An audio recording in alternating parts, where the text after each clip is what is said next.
दुखों का व विघ्नों का विनाश करने वाले श्री गणेश जी को बारंबार नमस्कार। इस गणेश महापुराण को श्रवण करने वाले सभी भक्तों का भी गणेश जी को बारंबार नमस्कार। तो सभी भक्तों, आगे की कथा इस प्रकार है कि वेद व्यास जी को शास्त्रों व पुराणों की रचना करने से गर्व हो गया। उनका गर्व कैसे खत्म किया गणेश जी ने, ये कथा इस प्रकार है। तो सभी भक्तों, कथा शुरू करने से पहले सभी गणेश जी के भक्त चैनल को लाइक, शेयर व सब्सक्राइब जरूर करें और अपनी उपस्थिति गणेश पुराण श्रवण में कराएं। कथा इस प्रकार है। जय श्री गणेश जी। वेद व्यास जी की बुद्धि का भ्रमित होना। जय श्री गणेश जी। महाराज, श्री गणेश जी आदिदेव है, इसलिए समस्त कार्यों में गणेश जी का प्रथम स्मरण करने की परिपाटी प्राचीन काल से चली आती है। किंतु श्री वेद व्यास जी अपनी पुराण रचना के आरंभ में भगवान गणेश्वर की वंदना करना भूल गए। उसके फलस्वरूप उनकी स्मरण शक्ति क्षीण होने लगी।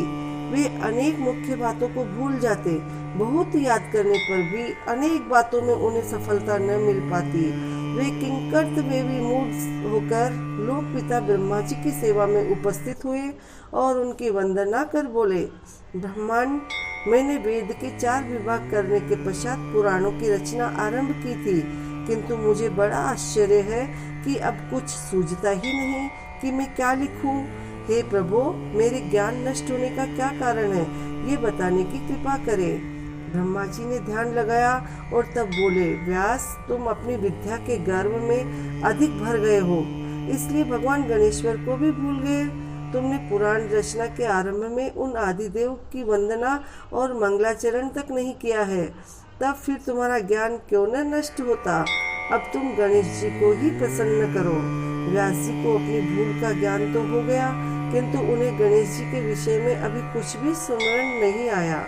इसलिए उन्होंने विनय पूर्वक ब्रह्मा जी से पूछा, प्रभु, मुझे गणेश जी के विषय में कुछ भी ज्ञान नहीं है। आप बताएं कि गणेश जी कौन है, उनका स्वरूप कैसा है, उनके चरित्र की विशेषता क्या है।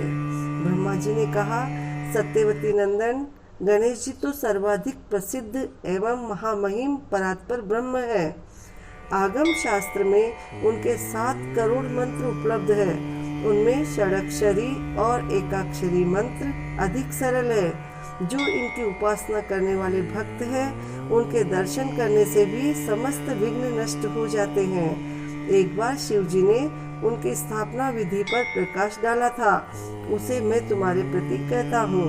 हे व्यास, प्रातः काल शौचादि से निवृत्त होकर पवित्र जल में स्नान करें और शुद्ध वस्त्र धारण करके श्रेष्ठ आसन पर पूर्वाभिमुख बैठकर आचमन, प्राणायाम और मान सोपचार द्वारा पूजन करके प्रणव बीज मंत्र के सहित उनके षडाक्षरी या एकाक्षरी मंत्र का अनुष्ठान विधि पूर्वक जप करें। जब तक भगवान गजानन के स्वरूप के दर्शन हो जाए, तब तक जप अखंड रूप से निरंतर चलता रहे।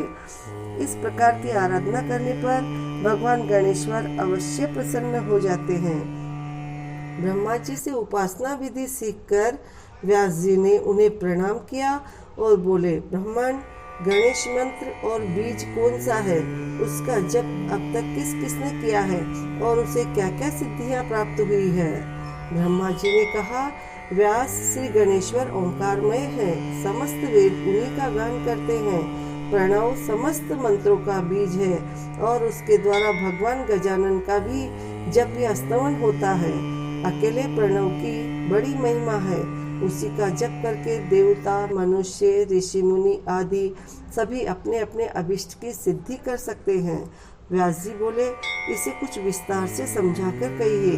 गणेश जी की महिमा के विषय में मेरी जिज्ञासा बढ़ती ही जा रही है। हे पितामह, मुझ पर कृपा कीजिए। बोले श्री गणेश भगवान की जय। आज की कथा का विश्राम यहीं पर है। आगे की कथा की जानकारी की प्रस्तुति अगले एपिसोड में दी जाएगी। बोलो श्री गणेश भगवान की जय। सभी भक्तों को निवेदन है कि वह चैनल को लाइक, शेयर व सब्सक्राइब जरूर से जरूर करें। बोलो श्री गणेश भगवान की जय।